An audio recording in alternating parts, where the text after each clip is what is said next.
Welcome, Central Indiana sports fans, to the Central Indiana Sports Report and my new podcast, Greg and his friends talk sports every weekday afternoon. My friends and I are talking about whatever Central Indiana sports fans are talking about, whether it's the Pacers, Fever, Colts, IU, Purdue, IndyCar, national sports, local college sports, or high school sports. If Central Indiana sports fans are talking about it, my friends and I are talking about it on Greg and his friends talk sports. Coming up today, Tuesday, March 31st, 2026, the women's Final Four is set. The Reds are 3-1. IU football had day 3 of spring practice Monday. We have an update on Makena Alexander and the Butler Bulldogs. And Jaden Ivey was cut by the Bulls for sharing his opinion. All of that today with co-host Michelle Garmon, sports editor of the Tipton Tribune and Elwood Call Leader. Before we get to Michelle, I want to tell you about what's going on at the Central Indiana Sports Report. We released our weekly Pacers report with Mike Rich on Monday evening. Please go check that out. Later this evening, we'll have our IU report with Grant Schaus and Mike Hutzel, where we'll wrap up the basketball season and talk about some spring football. Then on Wednesday, our Purdue report with Jake Dunn, wrapping up the Boilermakers season. And an IndyCar report with Elijah Poe on Thursday. We also expect to have a Final Four preview and possibly even an NIT preview in the next couple of days. And Michelle and John Robertson with our weekly Fever report on Sunday. We did it early last week because of the WNBA labor peace news and didn't have one this Sunday, but it will be back on Sunday. Thank you so much for joining us, my friends, and I will be back tomorrow. And here's what happened on Monday, March 30th, 2026, as we welcome in Michelle Garmon. And no Riverside today, so no editing. I guess we're going to kind of be live here. Please forgive anything that's, behind the scenes and any background noise. We'd normally just get it right out of the podcast. Today, we're not able. Also, no Greg and his friends talk sports on Wednesday. We will be back on Thursday, but like I said, there's plenty of other stuff coming up in the next few days, like 6 podcasts, so plenty to listen to. Please go do that. Thanks. And now we welcome in Michelle. And we start with the women's NCAA tournament, where South Carolina beat TCU 78-52, and Texas beat Michigan 77-41 to complete the Final Four. And Michelle, is it just me, or does Texas maybe have something for UConn? I think Texas could have something for UConn. I think I mentioned that a little bit the other day. I really do. I know some people think UCLA is a given. It's going to be UCLA and UConn in the championship. To me, it's not a given. I think Texas does. Texas has the athletes. They have the size. I'll take Texas all day, Michelle. I know UConn beat South Carolina by 23 in the championship last year. But if there is going to be a coach that's going to be able to get something from that, it is Don Staley. And if South Carolina can put 4 quarters together, like their final 2 quarters, especially the fourth quarter and half of the third quarter, then they'll have something for UConn. As far as, because it's coaching, I mean, I think Gino Auriemma and Don Staley are the two best in the game right now. So Friday at 7 o'clock, it'll be South Carolina and UConn, and then at 9:30, Texas and UCLA. According to Gamecast, Michelle, UCLA has a 51% chance of beating Texas. I think Texas is winning that game. Well, UCLA's only lost this season.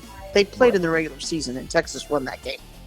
And my guess is people are thinking that, and I'm not so sure that the Betts sisters played in that game, but I think that's what people are thinking, that, well, UCLA at full strength or whatever, or they'll have that revenge factor. But I believe that I just think Texas is so good. And Madison Booker is she's extremely good. She is. And Roy Harmon is really good. Their little guard. She's better than what people want to give her credit for, I think.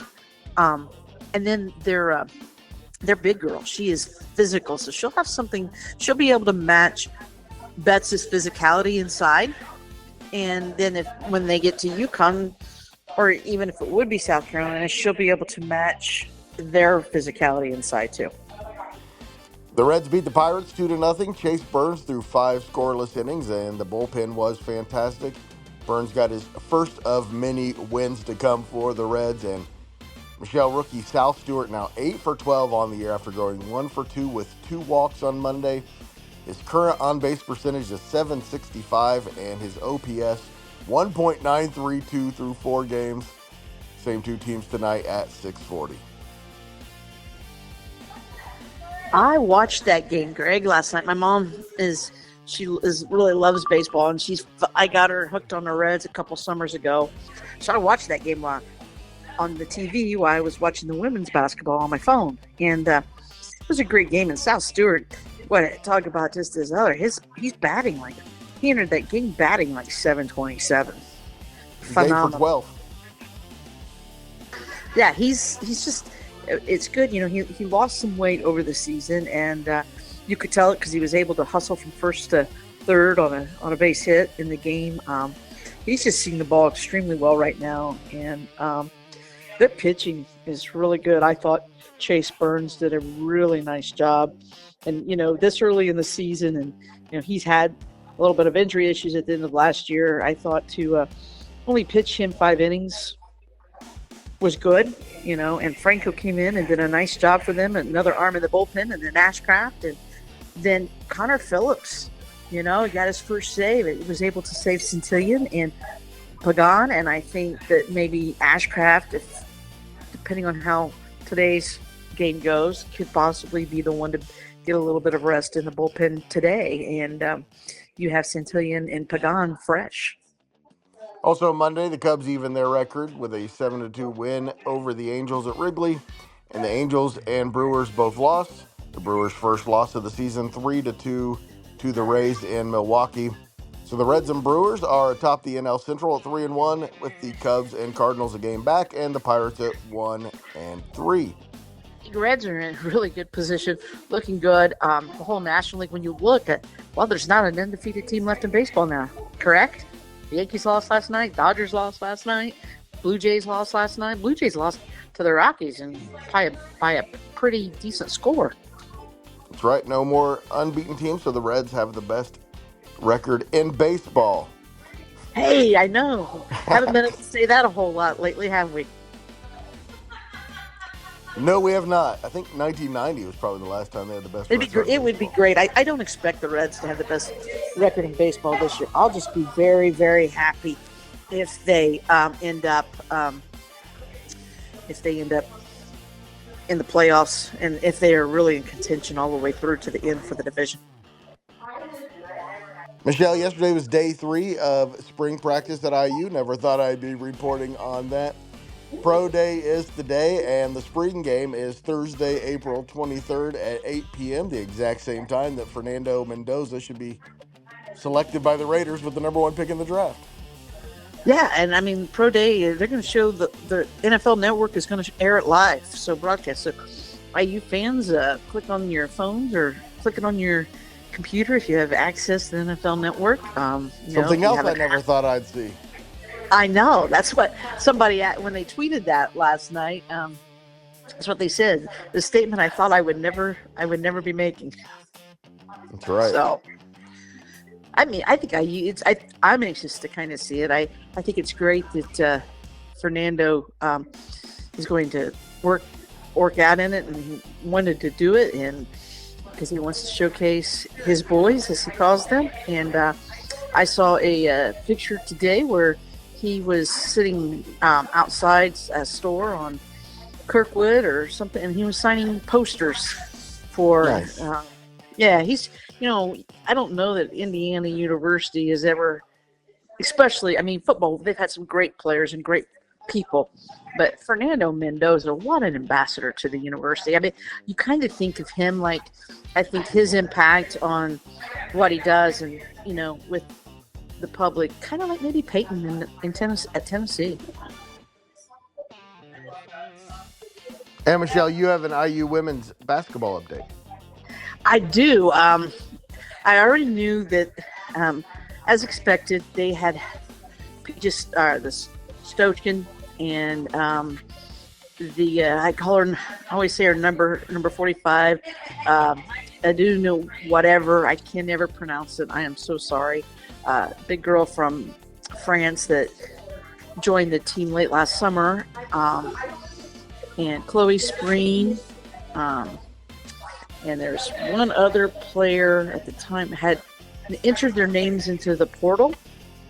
What I was shocked about yesterday was Talia Goodman, who's pretty good at this, is for On 3 Sports. She reported that Nguyen and Nevaeh Caffey are also going to put their names in the portal. Caffey was a freshman starter, started all season long, averaged like 8 points a game and 5 rebounds, and then Nguyen, and I figure, my guess is they got along well. Team chemistry was good. You know, I have season tickets. I watch that stuff. I can kind of tell what players are still invested by their actions on the bench. And real quick, Faith Wiseman, from Fall Creek, Indiana, is the other one that had already said she was going to enter the transfer portal.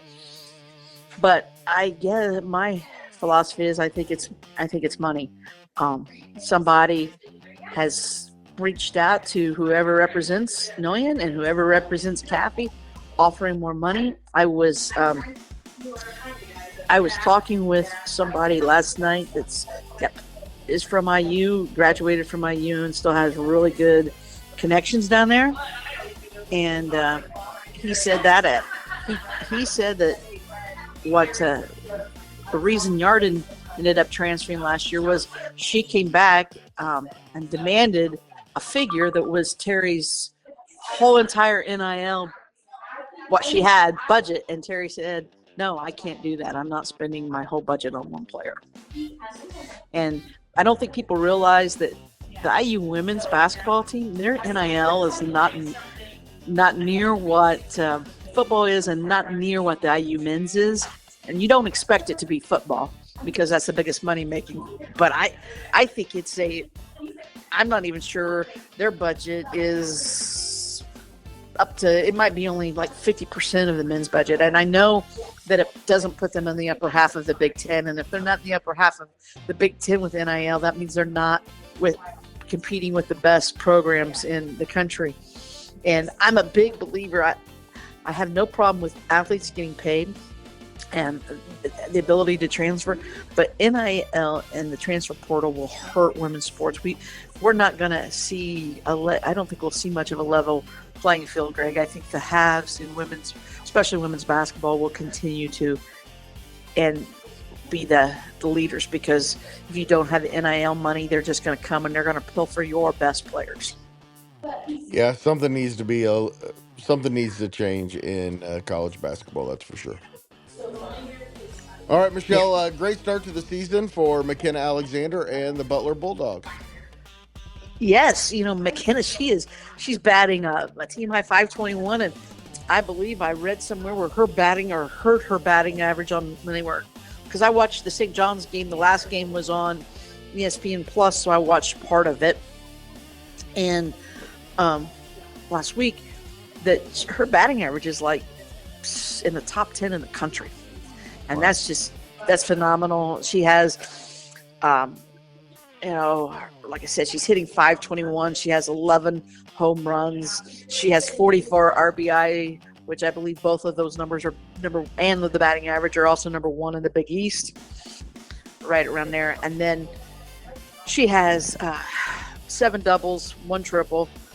I think what's really amazing is when you look at her power numbers, is then you go and you look, and she has walked 22 times and only struck out 11, which I think is phenomenal.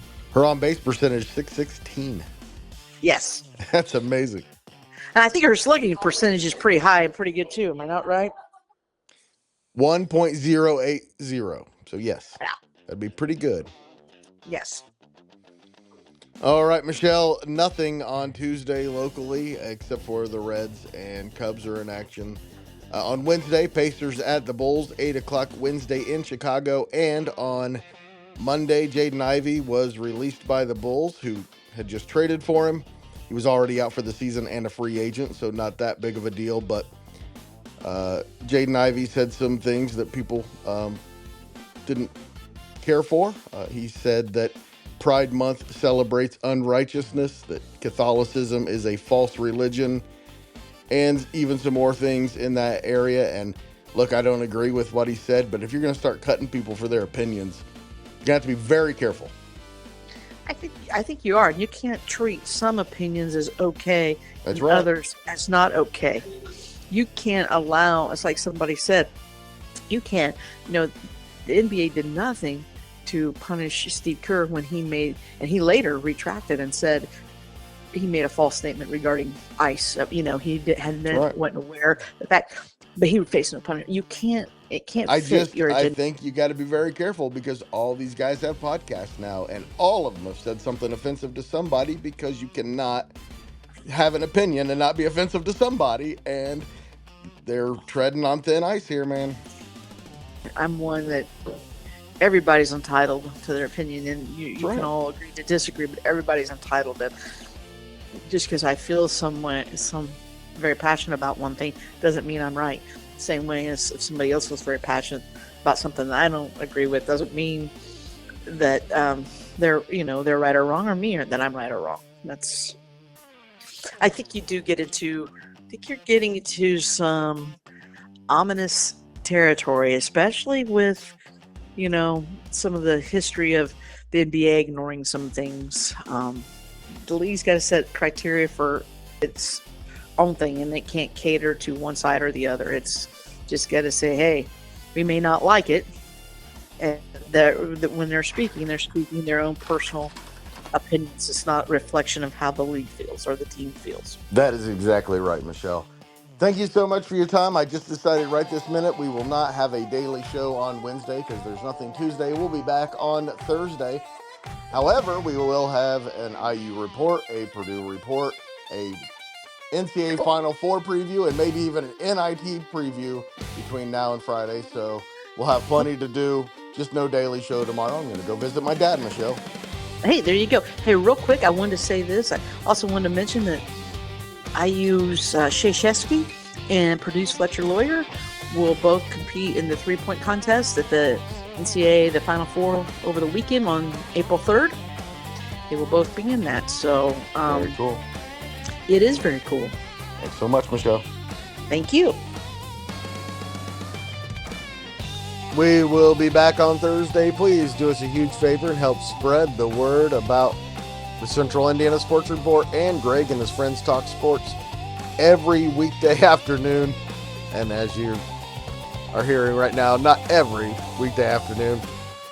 I always wonder if I should put every weekday afternoon, except for every once in a while. We're not going to, when there's not a lot going on. Pretty much every weekday afternoon, my friends and I are here talking about whatever Central Indiana sports fans are talking about and digging this bluegrass.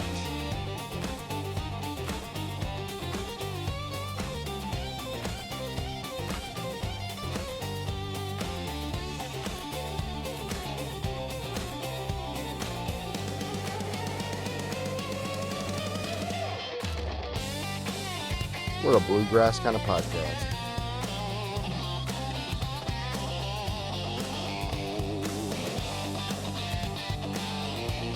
Nothing like a banjo and an electric guitar together.